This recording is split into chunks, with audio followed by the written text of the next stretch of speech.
Hello everyone, so welcome. आज हम class 9th का चैप्टर नंबर 5 साइंस का लेकर आए हैं, जो है फंडामेंटल यूनिट ऑफ लाइफ। तो सबसे पहले मैं आपको बता दूं कि हम इस चैप्टर को फर्स्ट ऑफ ऑल इंट्रोडक्शन देंगे। सेकंड, हम इसके ऑर्गेनल्स को अलग अलग वीडियोस में डिस्कस करेंगे, ताकि आपको जब किसी एक ऑर्गेनल के बारे में डेप्थ में स्टडी करना हो, सिर्फ उसी ऑर्गेनल के बारे में, तो आप उसकी नेक्स्ट वीडियो देख सकते हैं। बट आज हम इस चैप्टर का इंट्रोडक्शन देंगे एंड नेक्स्ट वीडियोस में हम इसके ऑर्गेनल्स भी सारे डिस्कस करेंगे। ये चैप्टर बहुत इंटरेस्टिंग चैप्टर है, तो आई वांट कि आप इस क्लास के एंड तक बने रहें, ताकि आपको इस चैप्टर का एक एक कंसेप्ट क्लियर हो। हमने चैप्टर नंबर 1 एसएसटी का कंप्लीट कर लिया है। I hope you like that video and if you haven't watched that video so please do that, because हमने उस चैप्टर के बहुत से इंपॉर्टेंट पॉइंट्स को डिस्कस करा है। मैंने क्वेश्चन आंसर्स भी अपलोड करे हैं। आई होप कि वो भी आपको पसंद आए। अगर आपने नहीं देखे हैं तो प्लीज वॉच दैट। आज हम इस चैप्टर को स्टार्ट करते हैं। So let's start. फर्स्ट, हम चैप्टर के नेम से ही क्या समझते हैं, the fundamental unit of life. If I ask you कि फंडामेंटल यूनिट ऑफ लाइफ है क्या, फंडामेंटल यूनिट ऑफ लाइफ का हम क्या समझते हैं कि वो यूनिट लाइफ की जो कि सारे फंक्शंस परफॉर्म करती है, वो क्या है। तो उसी का आंसर ये पूरा चैप्टर हमें देने वाला है। तो सबसे पहले अगर मैं आपसे पूछूं कि what are the building blocks, तो बिल्डिंग ब्लॉक्स क्या होते हैं, सेल्स, और वही है हमारे फंडामेंटल यूनिट ऑफ लाइफ। एक पर्सन सबसे पहले सेल से बनता है, फिर वो सेल्स टिश्यूज बनाते हैं, वो टिश्यूज मिलके हमारे ऑर्गन्स बनाते हैं, फिर ऑर्गन सिस्टम फॉर्म होता है एंड फिर ऑर्गेनिज्म।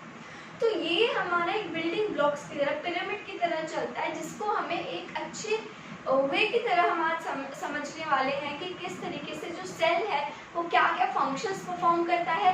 प्लांट एनिमल सेल्स में क्या डिफरेंस है, यूकैरियोटिक प्रोकैरियोटिक सेल्स कौन से हैं, यूनिसेल्युलर एंड मल्टीसेल्युलर ऑर्गेनिजम्स भी कौन से हैं। तो आज हम ये डिस्कस करने वाले हैं। सो फर्स्ट हमारे पास क्वेश्चन आता है दैट व्हाट आर सेल्स। हमें चैप्टर का नेम से पता चल गया कि आज हम सेल्स के बारे में पढ़ने वाले हैं। बट फर्स्ट ऑफ ऑल, क्या हमें पता है कि सेल्स होती क्या है। हमें इतना पता है कि छोटी छोटी सेल्स होती है, डॉटलेट स्ट्रक्चर सेल्स होती है, but that is not the proper definition of cell. हमें सेल का एक प्रॉपर डेफिनेशन चाहिए, एक प्रॉपर मीनिंग चाहिए। तो वो मीनिंग हमें इस बेसिस पे पता चलेगा that cell is the basic structure and functional unit of life. ये हमने ऊपर टॉपिक में भी पढ़ा कि सेल क्या है, basic structure or function unit of life. That means कि it performs basic functions like respiration, reproduction and excretion. So these are the main functions what a cell performs, right? But why it is called the basic structure unit of life? Because it acquires its structure and ability to function because of the organization of the cell. जिस तरीके की cell की organisation होती है, उसी तरीके के वो फंक्शंस परफॉर्म करता है। फॉर एग्जाम्पल, माइटोकॉन्ड्रिया है, माइटोकॉन्ड्रिया भी एक सेल ऑर्गेनल है। उसका अगर हम माइटोकॉन्ड्रिया को देखें तो that is a power house of the cell. तो उसका स्ट्रक्चर, जैसे कि उसके अंदर कर्व लाइक शेप्स होते हैं उसके अंदर वाला ऑर्गेनल की, तो वो क्या होता है, अलग फंक्शन परफॉर्म करता है, एटीपी के फॉर्म में एनर्जी को स्टोर करता है। तो ये अलग अलग स्ट्रक्चर जो है वो सेल को फॉर्म करते हैं, उनके फंक्शंस को बताते हैं। सो दैट इज कि सेल का स्ट्रक्चर कैसे पता चलता है, because of its ability to function and organisation of the cell membrane and organelles in specific ways. ठीक है, इसी वजह से सेल को हम स्ट्रक्चरल यूनिट ऑफ लाइफ भी कहते हैं, क्योंकि अलग अलग सेल अलग अलग फंक्शंस परफॉर्म करती है, अलग अलग सेल के पास अलग अलग स्ट्रक्चर होता है और वो अलग अलग फंक्शंस को परफॉर्म करते हैं। That is why cell is known as structure and functional unit of life. तो हमने सेल का मेन जो चैप्टर का टॉपिक है that is the fundamental unit of life, तो हमने इसका फंडामेंटल यूनिट ऑफ लाइफ का मीनिंग समझ लिया। अब हम नेक्स्ट टॉपिक पे आते हैं जो हमारी बुक में गिवन है, that is Robert Hooke. Who is Robert Hooke? Robert Hooke is a scientist. ठीक है, इन्होंने खुद का एक प्रिमिटिव माइक्रोस्कोप क्या इन्वेंट करा था, जिसकी वजह से इन्होंने bark of the tree, cork कहते हैं, मतलब जो स्टेम्स वो होती है ना, मतलब ट्रम्प टाइप होता है जो ट्री का, उसके बाग के अंदर सेल्स को ऑब्जर्व करा था। तो उन्होंने उसके अंदर क्या देखा, एक हनीकॉम्ब लाइक स्ट्रक्चर देखा। मतलब हनीकॉम्ब लाइक स्ट्रक्चर कैसा होता है, जिसमें छोटे छोटे रूम्स बने होते हैं लाइक दिस। मैं आपको जूम करके दिखाती हूँ। सी जैसे ये हनीकॉम्ब लाइक स्ट्रक्चर है एंड यहाँ पे छोटे छोटे स्मॉल स्मॉल रूम्स बने हुए हैं। सो ये उन्होंने ऑब्जर्व करा था, रॉबर्ट हुक, ठीक है। तो इन्होंने जो ये स्मॉल रूम्स को ऑब्जर्व किया था, इन्होंने इसका नाम क्या देखा, सेल रखा, क्योंकि स्मॉल रूम्स को लैटिन नेम क्या दिया जाता है, cell. So in 1665, he examined cork. Cork is basically the bark of the tree trunk, like, and observed a honeycomb-like structure as a little room. छोटे-छोटे rooms इन्होंने observe करे and gave this a name called cell. और इसी को नाम क्या दे दिया, cell का नाम दे दिया। सेल अगर हम कंप्यूटर्स पे भी पढ़ रहे हैं तो हमें क्या पता चलता है कि एक छोटे-छोटे ब्लॉक्स होते हैं जिनको हम सेल का नाम देते हैं, राइट। तो वही होता है हमारे सेल, और वो सेल और रो और कॉलम्स मिलकर एक टेबल फॉर्म करते हैं। उसी तरीके से सेल्स टिश्यूज बना के एक ऑर्गेनिज्म को बनाते हैं, ठीक है। Now he observed this by his self or designed microscope, self designed microscope से उन्होंने ये स्ट्रक्चर ऑब्जर्व करा था प्रिमिटिव माइक्रोस्कोप की हेल्प से, विच इज नॉट वेरी, मतलब बहुत ज़्यादा डेवलप्ड माइक्रोस्कोप नहीं था वो, बट फिर भी उन्होंने उसे ये ऑब्जर्व करा था। So these are the room-like structures in the bark of tree. Let me just zoom it so that you can watch clearly. Okay? तो ये छोटे छोटे रूम लाइक स्ट्रक्चर्स थे जो इन्होंने bark of मतलब cork of tree के अंदर ऑब्जर्व करे थे। So let's just come to, oh wow, it's activity time. So we perform an activity जो हमारी बुक में भी गिवन है, बट हम देखते हैं कि आप इसको घर में भी ट्राई कर सकते हैं if you have a microscope, और आप अपनी टीचर्स को भी बोल सकते हैं इन द स्कूल कि वो आपको लैब में भी एक्टिविटी परफॉर्म करके दिखाएं। फर्स्ट इज कि अब हम ओनियन सेल को ऑब्जर्व करेंगे। लाइक कोई सेल को कैसे ऑब्जर्व कर सकता है, but we are going to do that, ठीक है। मेरे पास यहाँ पे अभी फिलहाल माइक्रोस्कोप अवेलेबल नहीं है, तो वह इसमें आपको करके भी दिखाती, but let me just give you an introduction to onion cell. So अगर मैं आपको बताऊँ तो हमें क्या लेना है, एक छोटा सा अनियन का बल्ब लेना है, मतलब अनियन लेना है, ठीक है। उसको मतलब छील दो, उसके सारे जो आउटर लेयर्स हैं उनको निकाल दो। उसके अंदर ना एक वाइट कलर की छोटी सी पतली सी लेयर होती है, ठीक है, जिसको हम कह सकते हैं कि कॉन्केव साइड होती है इसकी ओनियन। जो कॉन्केव साइड होती है जिसमें एक पतली सी वाइट कलर की लेयर होती है, उसे निकालो।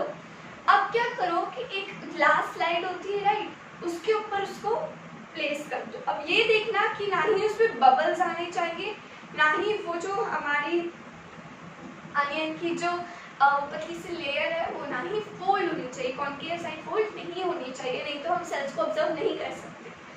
अब हमें क्या करना है कि उस लेयर को वॉच ग्लास मतलब स्लाइड पे डालेंगे, बट लेकिन वाटर डाल के डालना ताकि वो ड्राई ना हो। अगर सेल ड्राई हो जाए, अगर सेल ड्राई हो जाएगी तो हम इजीली ऑब्जर्व नहीं कर सकेंगे उसके अंदर की सेल्स को, राइट। अब हमें क्या करना है कि ग्लास स्लाइड को लेना है, ठीक है, जिसके अंदर हमने वाटर डाल दिया। अब उस पील को, जो हमने अनियन की छोटी सी लेयर पील निकाली है, उसको हमें उस ग्लास स्लाइड पे रखना है, लेकिन फोल्ड नहीं आनी चाहिए, जस्ट रिमेम्बर दैट। अब हमारा आ जाता है कि अब उस स्लाइड पे जो आपने अपनी लेयर मतलब पील डाली है, उसके ऊपर आप एक सैफरन इन सॉल्यूशन डाल दो। Saffron in solution basically colour देने के लिए, आप इसमें आयोडीन सॉल्यूशन भी डाल सकते हो, क्योंकि हमें सिर्फ कलर डालना है ताकि हम सेल को इजीली ऑब्जर्व कर सकें।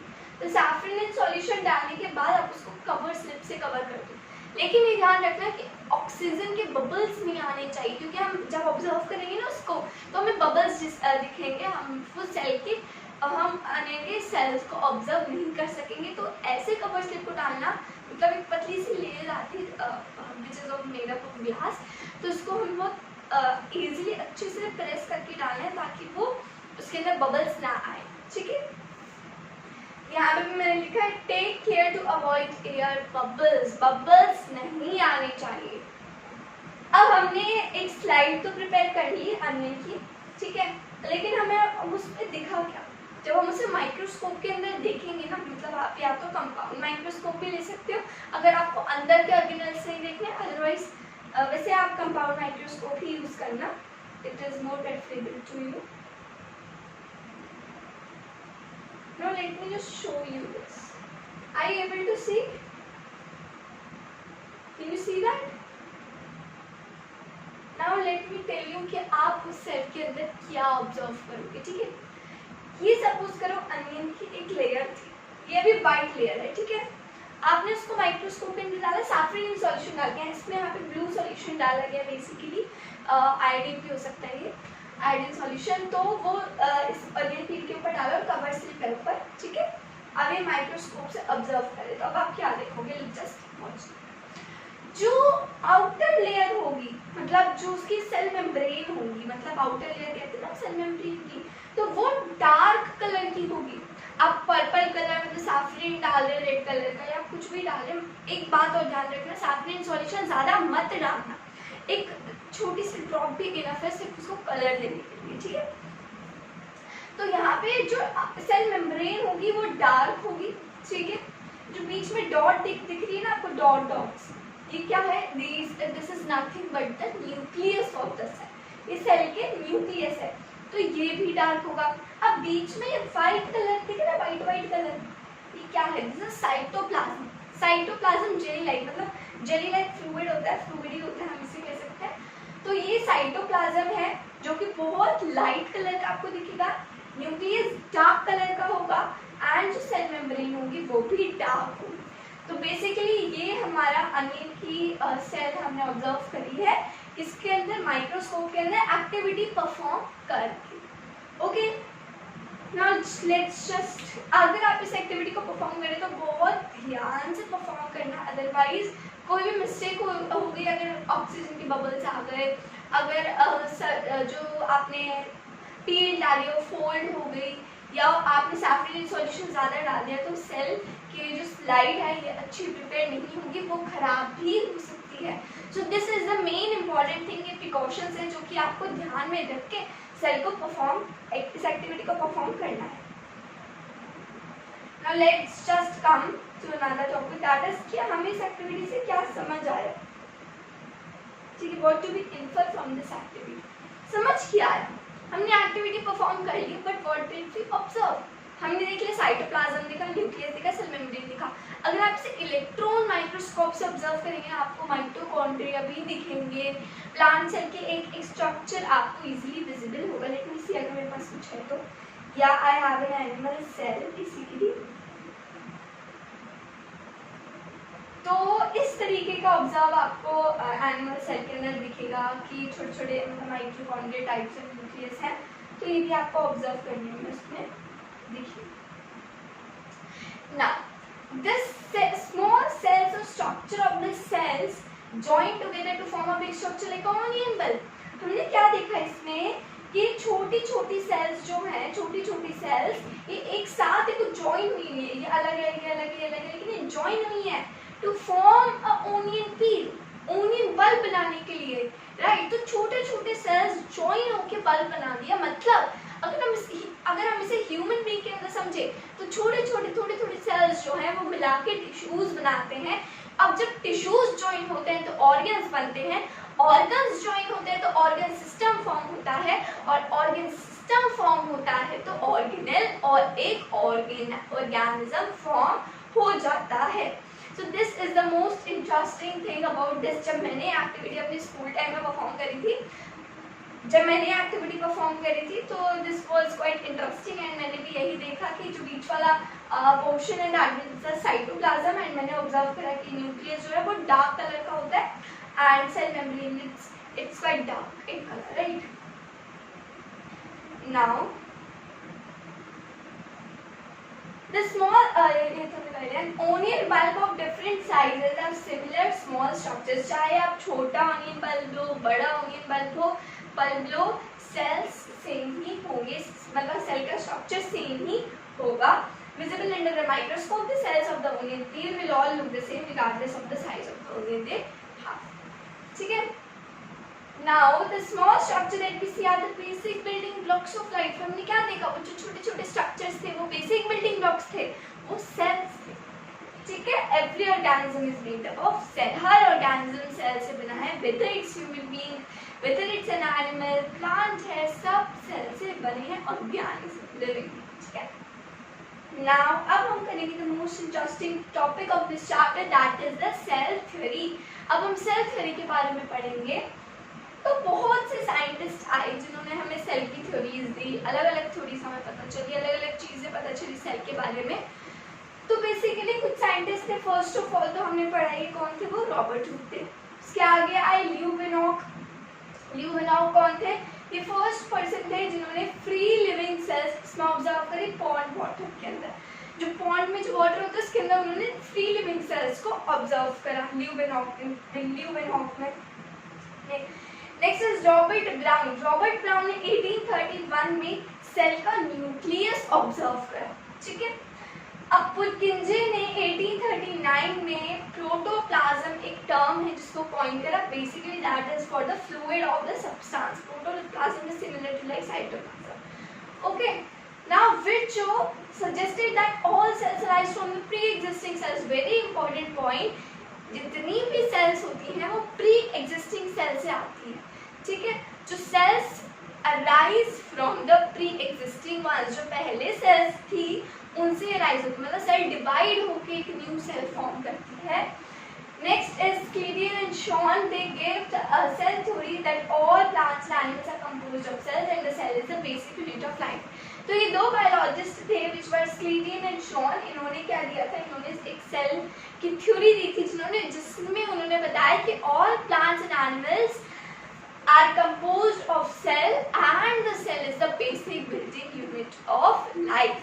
सो ये थी हमारी सेल थ्योरी. तो हमने आज इसका चैप्टर का इंट्रोडक्शन लिया है. नेक्स्ट वीडियो में मैं इसके ऑर्गेनेल्स के साथ आऊँगी, ऑर्गेनेल्स एक्सप्लेन करूँगी. सो तब तक के लिए सी यू, बाय बाय.